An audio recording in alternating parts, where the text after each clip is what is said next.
Warahmatullahi wabarakatuh. Nama saya Aditya Wibowo, saya dari Fakultas Kedokteran Universitas Lampung. Saya akan menjelaskan mengenai deskripsi mata kuliah yang akan saya sampaikan untuk penilaian pengajaran kali ini, yaitu pada blok respirasi. Dan secara umum, blok ini akan mempelajari tentang seluruh sistem pernapasan dan metode pemeriksaan yang dilakukan untuk membuktikan ada atau tidaknya kelainan pada sistem respirasi. Kemampuan akhir yang diharapkan pada kuliah ini yang akan saya sampaikan mengenai faal atau fungsi normal sistem respirasi adalah yang pertama, yaitu mahasiswa dapat memahami dan menjelaskan mekanisme proses respirasi, mulai dari respirasi eksternal, internal, dan interseluler.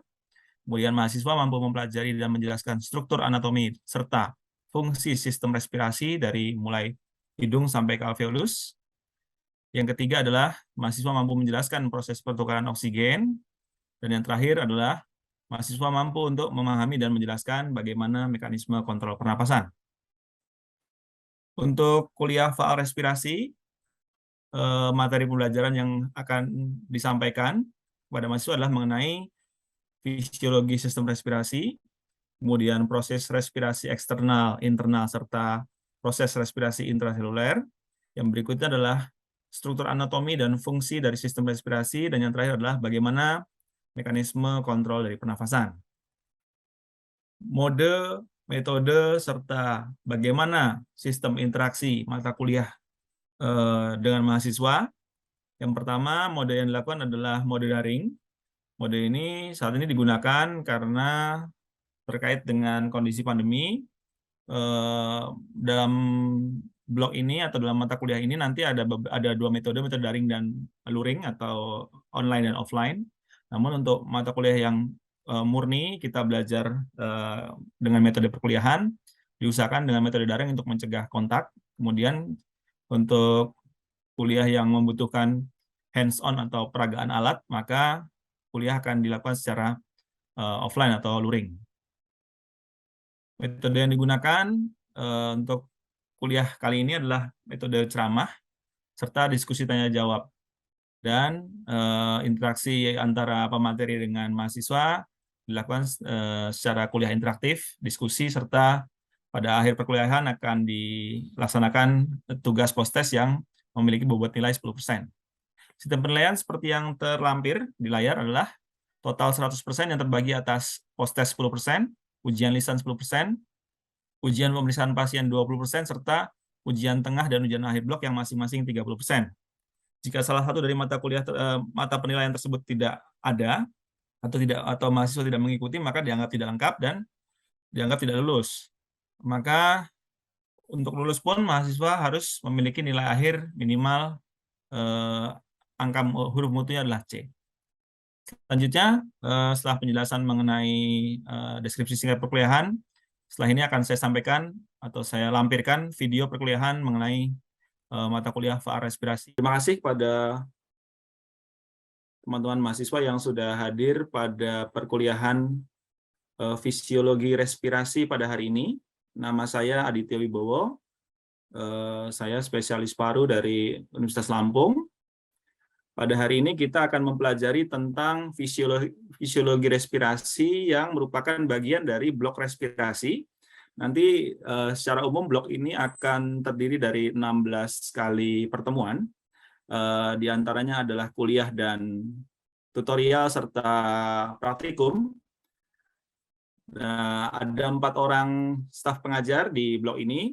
Nanti ada Dr. Khairunisa, Dr. Retno Ariza, Dr. Dian Ekawati, dan saya Aditya Wibowo. Nanti kami terbagi atas beberapa mata kuliah. Dan untuk pertemuan pertama kali ini kita akan mempelajari mata kuliah tentang fisiologi respirasi yang mempelajari bagaimana proses pertukaran oksigen dan pengaturan respirasi di dalam tubuh manusia.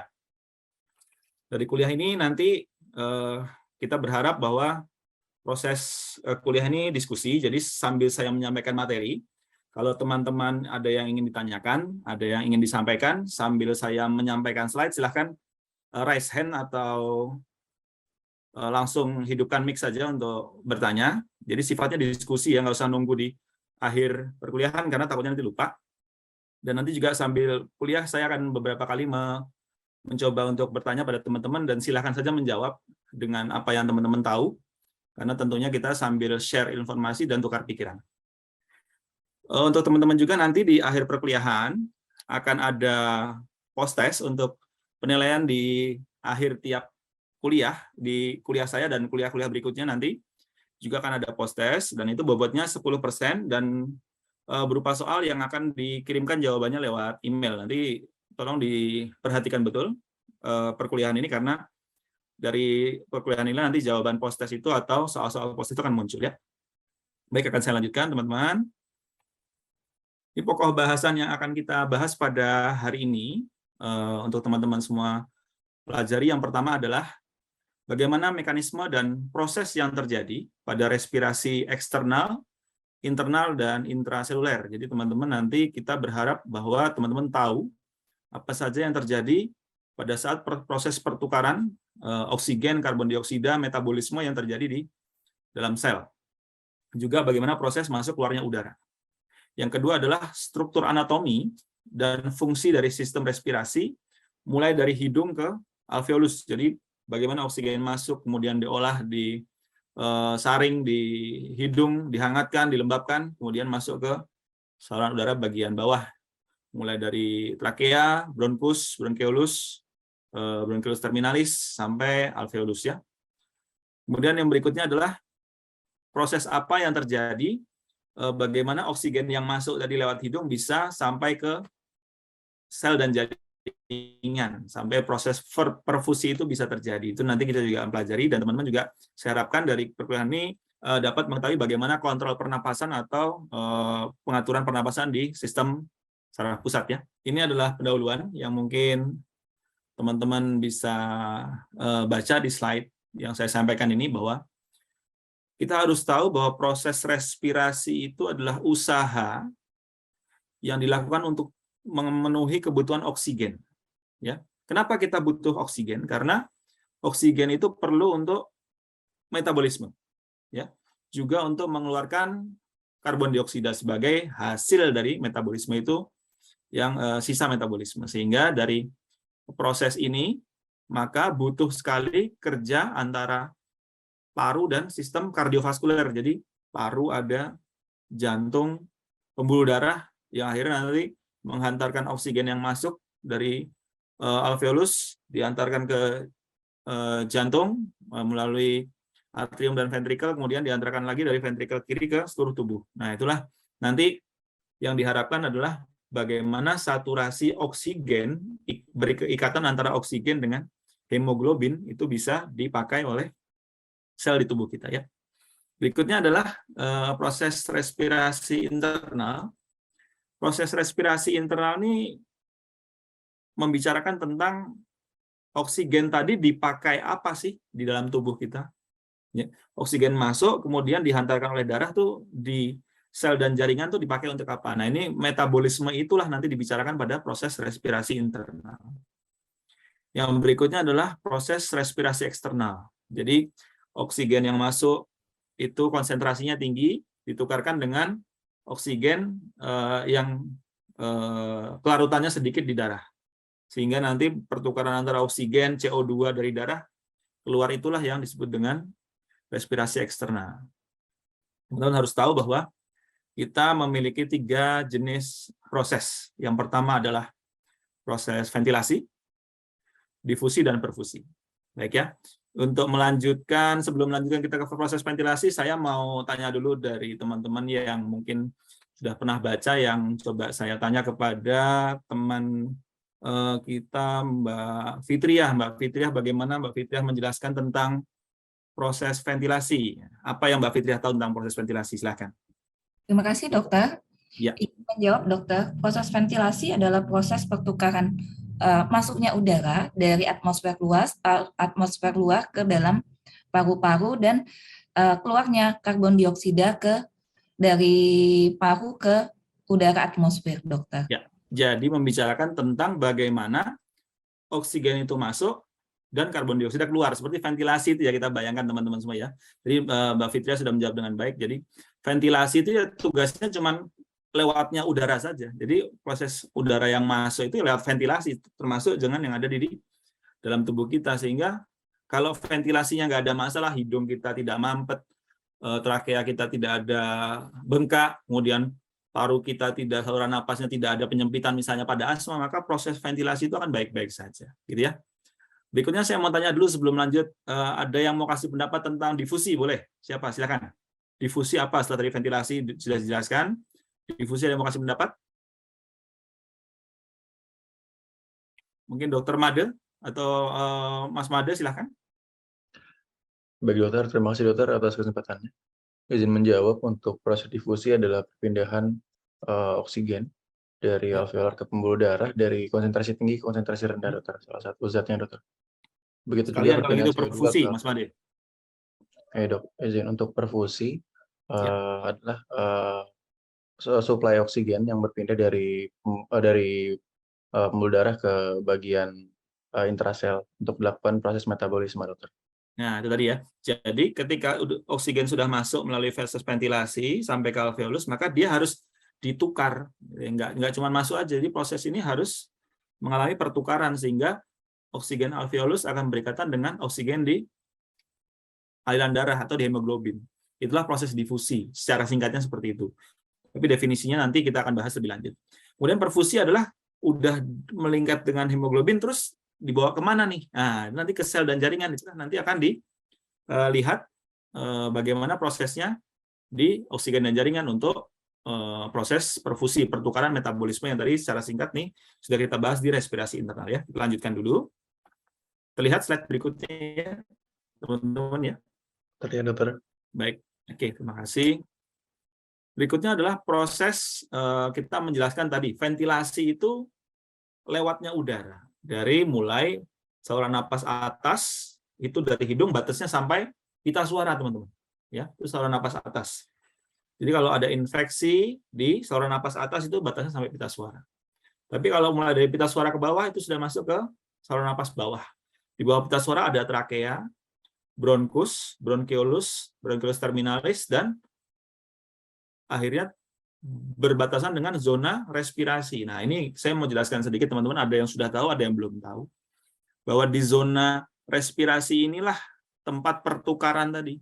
Difusi itu terjadi. Ya, bronchiolus respiratorius, ductus alveolaris, dan saccus alveolaris.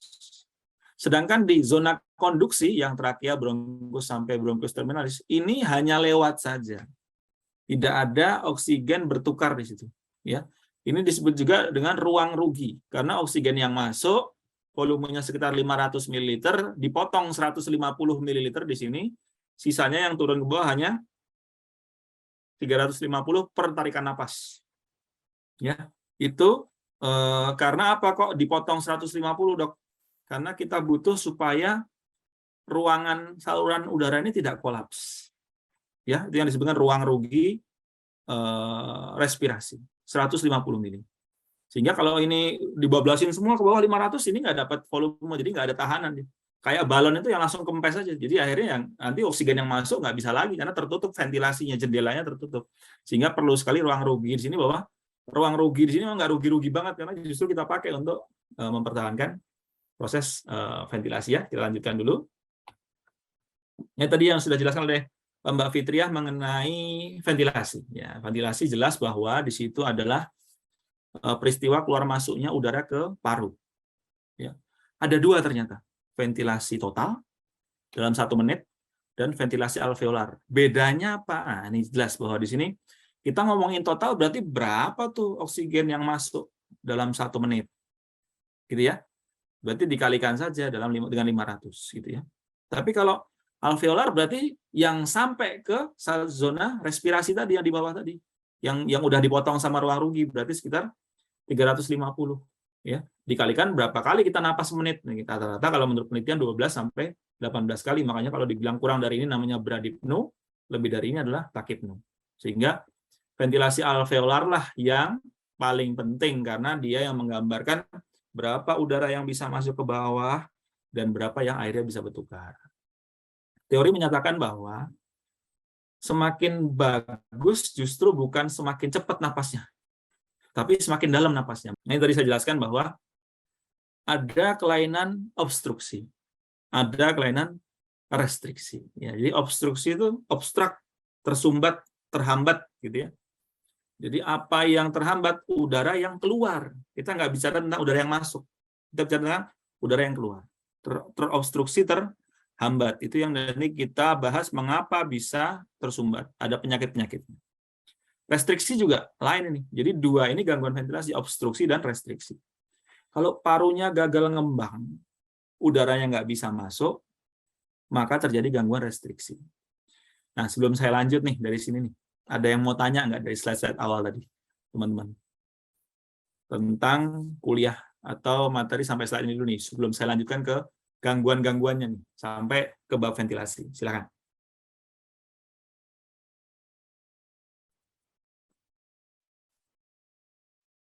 Mungkin boleh Mbak Wulan Yuniarti ya. Mbak Wulan Yuniarti tahu nggak penyakit-penyakit apa yang terkait dengan gangguan obstruksi, Mbak Wulan? Satu atau dua boleh, silakan. Obstruksi, saluran napas, apa itu? Contoh penyakitnya, silakan. Contoh untuk obstruksi itu Ya. contohnya penyakit PPOK, Dok. PPOK, betul. Satu lagi boleh? Asma juga, Dok. Asma termasuk, betul. Dua itu ya. Jadi Mbak Wulan memberi contoh asma dan PPOK. Ya, ada lagi? Terima kasih, Dok. Iya, Dok. Dua itu aja? Oke, kita lanjut aja ke Mbak Reni Arienta. Nah, mic-nya mungkin bisa di unmute, Mbak Reni. Baik, Dok, izin Ya. menjawab, Dok. Kalau Silakan. obstruksi yang saya tahu itu tadi yang udah disebutin, Dok, Ya. asma dan PPOK. Mm-mm. Juga ada emfisema ya, Dok. Emfisema. Apalagi Mbak yang Mbak tahu? Mungkin itu, Dok. Itu dulu ya. Oke. Ya, Dok. Terima kasih, Baik, Dok. terima kasih ya. Saya coba kasih minta contoh yang gangguan restriksi ya. Untuk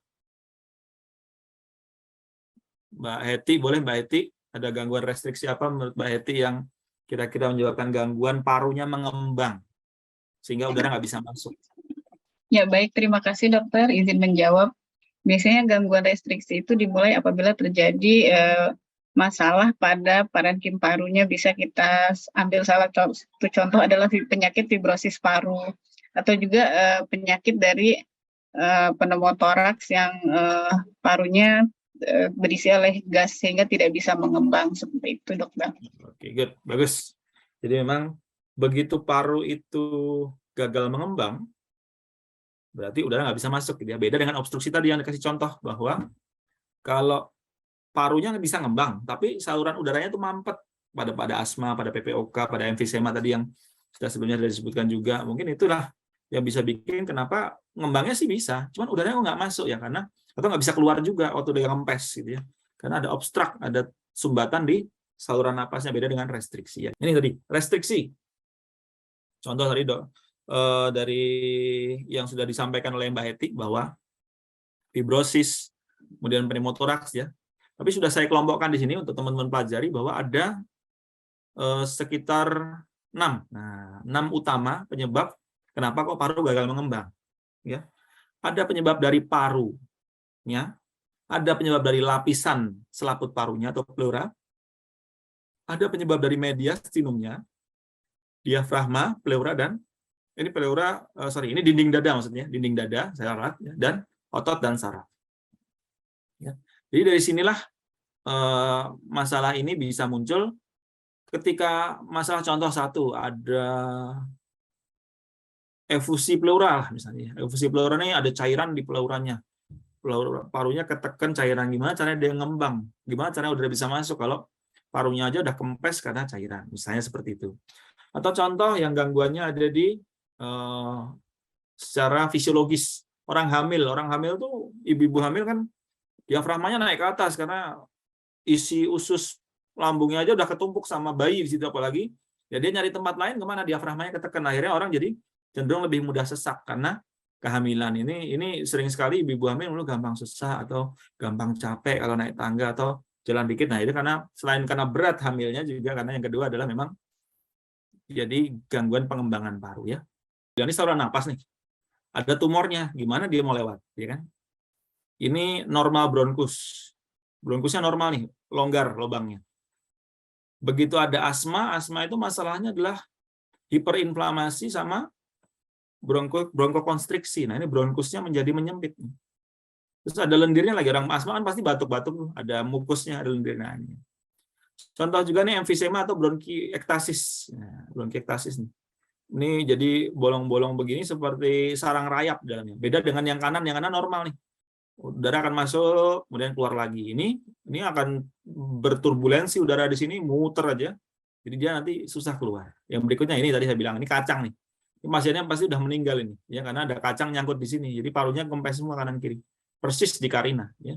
Kacangnya di sini, orangnya udah nggak ada. Akhirnya diotopsi dan dijadikan bahan pembelajaran. Hati-hati untuk teman-teman yang punya adik kecil atau punya anak kecil, ya. Difusi. Secara singkat sudah dijelaskan oleh Mas Made tadi bahwa udara yang masuk lewat ventilasi akan bertukar dengan pembuluh darah melewati membran semi permeabel. Ini difusi secara umum, ya. Harus ada perbedaan tekanan, ya. Jadi oksigen yang masuk itu tekanannya tinggi 110 mmHg. Oksigen yang ada di darah yang hasil metabolisme dibawa kembali ke paru itu cuma 45, dia bertukar, yang 100 akan masuk ke darah, yang 45 dibuang keluar dan respirasi eksternal tadi, ya. Inilah nanti yang menyebabkan bahwa ada proses-proses yang menyebabkan perpindahan O2 dan CO2 dari organ di dalam keluar dan dari organ alveolus masuk ke pembuluh darah, namanya difusi. Perfusi tadi sudah disampaikan juga oleh Mas Made bahwa proses perfusi ini terdiri atas bagaimana caranya sel bisa berikatan dengan darah yang membawa oksigen tadi. Sehingga kalau ada gangguan perfusi, kita menyebutnya dengan shock. Ya. Jadi ada shock hemoragik, shock hipovolemik, shock distributif, shock kardiogenik. Itu karena darah yang membawa oksigen itu nggak nyampe di ujung. Jadi jari-jari tangan kita ini ujung-ujungnya itu nggak merah, nggak teroksigenasi, termasuk perfusi di jantung, perfusi di otak, perfusi di ginjal, liver, dan lain sebagainya. Inilah yang harus kita perhatikan, bahwa organ-organ inilah yang menjadi bahan perhatian bagaimana perfusi itu bisa terjadi dan berjalan dengan baik. Nanti kita akan lihat tentang sistem kendali pernapasan, ya. Sistem kendali pernapasan itu jelas bahwa pusat napas di pons, medula oblongata di bagian otak kecil dan batang otak itu yang merangsang otot-otot napas untuk bergerak. Ya, otot napas bergerak, dinding dada mengembang, tekanan pleura menjadi lebih negatif, maka udara akan masuk. Kemudian nanti akan terjadi suatu sensor yang ada di badan karotis melihat bahwa kadar karbon dioksidanya cukup, kadar oksigen dalam darah cukup, sehingga frekuensi napas dibilang udah dipertahankan aja seperti itu. Jadi normalnya seperti itu 12 sampai 18 kali. Tapi kalau dia merasa bahwa nih karbon dioksida lu ketinggian nih, kebanyakan nih, itu napasnya dicepetin untuk membuang karbon dioksida. Makanya orang lagi lari itu kan metabolismenya tinggi, orang lagi lari, lomba main bola atau olahraga apapun, metabolisme tinggi, akibatnya apa? CO2 yang dihasilkan dari hasil sisa metabolisme kan banyak.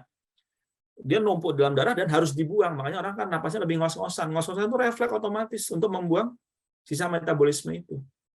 Ya, kecuali olahragawan, maka ngos-ngosannya udah nggak terlalu karena dia sudah terbiasa dengan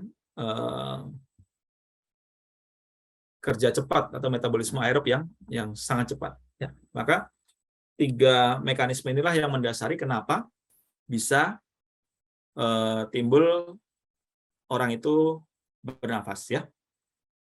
Jadi sampai pada bagian kesimpulan, intinya adalah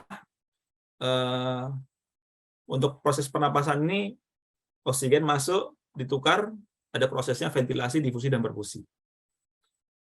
Sudah dijelaskan juga tadi dari slide bahwa pernapasan eksternal dan internal ini terjadinya di saluran napas, sedangkan seluler terjadi di jaringan tubuh.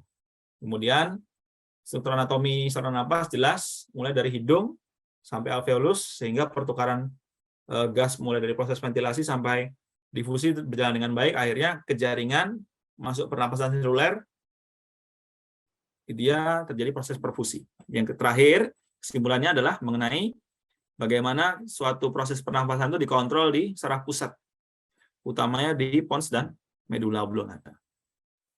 Baik, terkait kuliah yang sudah sampaikan pada hari ini, apakah ada yang mau ditanyakan?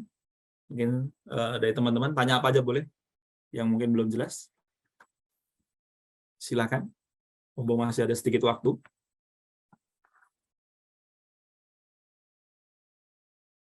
Izin bertanya dokter dengan Tito Ya. Saputra dokter. Oke, silakan Mas Tito. Ya. Izin dok, pada slide tadi dijelaskan kalau pada bronkiektasis itu akan terjadi turbulensi udara sehingga Ya. Pasien akan mengalami sesak. Pada pasien dengan bronkiektasis, apakah terjadi turbulensi itu saat pasien inspirasi ataupun ekspirasi, dan terjadinya pada struktur anatomis yang mana dokter? Terima kasih dokter. Baik, terima kasih, bagus pertanyaan. Jadi memang kita bicara dengan gangguan obstruksi. Kalau kita bicara tentang gangguan ventilasi tadi ya, ada di bagian obstruksi. Bronkiektasis adalah salah satu contoh dari gangguan obstruksi yang memang masalahnya kenapa bisa terjadi gangguan turbulensi, karena bronkiektasis, jadi dilatasi abnormal segmen bronkus, mulai dari bronkus bronchiolus terminalis sampai alveolus. Jadi normalnya diameternya misalnya sekian ya, tadi kita jelas di atas nih, kita bisa lihat di gambar bahwa ada diameter saluran napas ini ya, bronchiolus respiratorius sekitar 0,05 cm. Nah ini pada dilatasi abnormal pada kasus bronkiektasis tadi, maka dia akan terjadi gambar seperti ini. Nah ini tadi ya, ini normalnya seperti ini, halus ya gambarnya, ya, mulus yang sebelah kanan, yang sebelah kiri nih ya, jadi melebar entah kayak sarang rayap, sarang tawon yang di bawah, yang sarang semut yang di bawahnya keruak begitu. Pertanyaannya adalah turbulensinya di mana. Waktu saat masuk dia sudah jadi inspirasi, itu udah turbulensi muter nih. Normalnya kan dia terjadi alirannya kan gini, set masuk keluar lagi ya, masuk lagi keluar lagi. Ini masuk muter dulu di sini. Jadi waktu mau keluar dia nggak bisa kempes karena sini banyak, istilahnya kalau bahasa saya banyak tikungannya, banyak belokannya, belok sini masuk sini, maksud itu nggak langsung keluar ke sana. Sehingga tadi kalau pertanyaannya adalah gangguan obstruksinya di mana turbulensinya? Turbulensinya bisa masalah di inspirasinya, dia muter juga, nanti pada saat keluar juga ada turbulensi udara sehingga menyebabkan obstrak atau tersumbatnya bukan karena ada seperti tumor ini ya, sumbat di jalurnya, tapi memang karena tersumbat karena lu masuknya muter, keluarnya juga muter, bahasanya begitu ya kalau bahasa Betawi. Jadi penjelasannya seperti itu Mas Tito. Kalau pertanyaannya adalah tentang bronkiektasis. Bagaimana? Sudah jelas? Seperti yang tadi sudah saya sampaikan ke teman-teman semua, mungkin ada yang mau tanya lagi, sudah selesai ya. Nanti akan ada yang mau tanya lagi sambil kirim email boleh. Kita akan sampaikan bahwa ada post-test di sini ya. Post-test ini ada 4 soal. Teman-teman nanti tolong jawab. Kita nanti akhir, misalnya kita akan berakhir setelah 1 jam dari akhir kuliah ini, tolong jawaban sudah di foto atau scan ke email yang tertera ini. Silahkan di screenshot ya. Jadi nanti di format judul emailnya adalah tugas kuliah respirasi, nama mahasiswanya misalnya Mbak Widya Fataniah ya, dengan NPM sekian misalnya seperti itu. Nanti tolong jawaban itu tulis tangan ya. Tulis tangan aja apa itu respirasi internasional. Dan ini soalnya jawaban-jawaban pendek aja nih. Jadi saya kira 1 jam ini cukuplah, kecuali ada masalah nanti silahkan menghubungi lewat PJ-nya, misalnya lampu mati atau apa ya. Tapi yang penting dalam 1 jam ini sudah bisa dikerjakan, dan tolong nanti dikirim ke email saya ya. Ada yang mau ditanyakan dari tugas ini? Bisa dimengerti ya? Silakan di screenshot atau dicatat, nanti ditulis tangan dan dikirim ke email untuk bukti bahwa teman-teman hadir di kuliah pada hari ini. Baik, terima kasih atas waktunya, terima kasih atas kehadirannya teman-teman semua. Semoga di kuliah hari ini bisa memberikan tambahan informasi atau masukan bagi teman-teman semua. Lebih dan kurangnya saya mohon maaf. Billahi taufik wal hidayah. Assalamualaikum warahmatullahi wabarakatuh.